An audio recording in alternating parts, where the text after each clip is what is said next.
और मुख्यमंत्री जी ने तो स्वयं कहा है कि उनके घर की सीढ़ियां भी बनी थी तो उन्होंने भी तोड़वा दी है।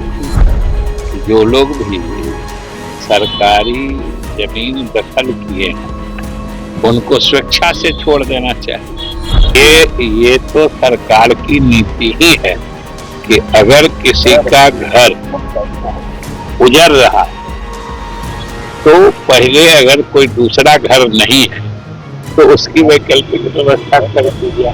ने पूछा है बिहारी तो उस पर उन्होंने गोली मार के हत्या कर दी।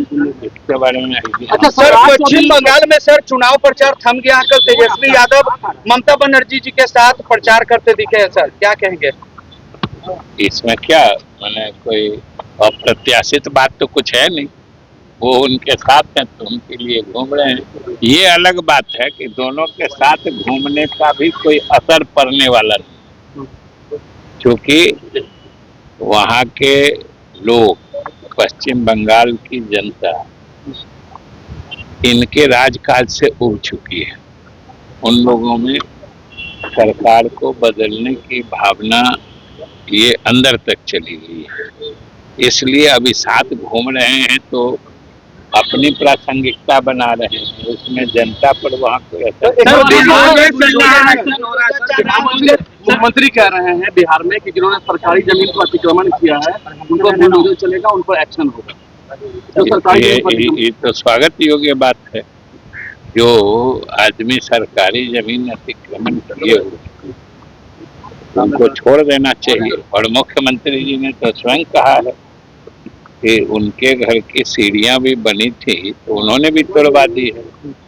ये तो उन्होंने एक आदर्श उदाहरण पेश किया है, दूसरों को भी इसका अनुकरण करना चाहिए कि जो लोग भी सरकारी जमीन दखल किए हैं उनको स्वेच्छा से छोड़ देना चाहिए, नहीं तो फिर सरकार को कार्रवाई करनी पड़ती है तो उनको भी कष्ट होता है। गरीब के लिए पहले वैकल्पिक व्यवस्था बुलडोजर चलाएंगे।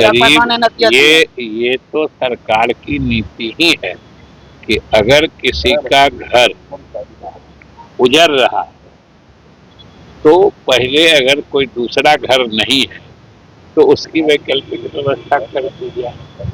ये तो पहले से भी बात आ रही है और चिराग जी ने कहा है तो इसमें कोई मतलब बिल्कुल सही बात कहा है कि कोई आदमी का अगर आप घर उजाड़ रहे हैं और उसको कोई दूसरी जगह नहीं है रहे तो साल में तो सरकार की नीति है जो वैकल्पिक उसके लिए व्यवस्था की जाती है। बेतिया महाराज की जो जमीन है सर उसमें भी बुलडोजर चलेगा।